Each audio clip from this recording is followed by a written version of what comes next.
மதுரையில் ஜல்லிக்கட்டு போட்டிக்கான ஏற்பாடுகள் மும்முரமாக நடைபெற்று வருகிறது. குறிப்பாக வாடிவாசலுக்கு வர்ணம் பூசும் பணி, பார்வையாளர்கள் அமரும் இடத்தை தயார்படுத்துவது உள்ளிட்ட பணிகள் வேகம் எடுத்திருக்கின்றன.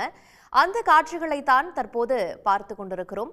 மதுரையில் ஜல்லிக்கட்டு போட்டிக்கான ஏற்பாடுகள் மும்முரமாக நடைபெற்று வருகிறது. அங்கு வாடிவாசலை தயார் செய்வதற்காக பனை மரங்களை வைத்து அந்த வாடிவாசல் அமைக்கக்கூடிய அந்த காட்சியினை பார்த்து கொண்டிருக்கிறோம். அந்த பணியில் மும்முரமாக ஈடுபட்டு வருகிறார்கள் விழா ஏற்பாட்டாளர்கள்.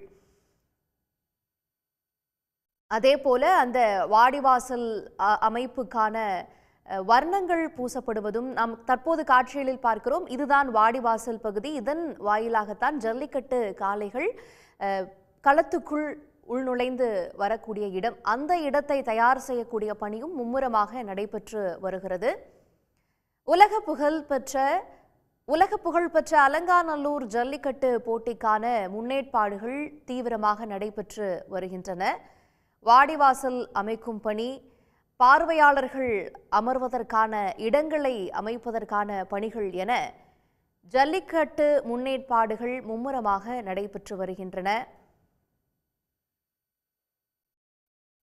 ஜல்லிக்கட்டு நடைபெறும் இடத்திற்கான அந்த தடுப்புகள் அமைக்கும் பணியையும் தற்போது நடைபெற்று வருவதை பார்த்துக் கொண்டிருக்கிறோம். உடனுக்குடன் செய்திகளை தெரிந்து கொள்ள சன் நியூஸ் பெல் ஐகானை கிளிக் பண்ணுங்க.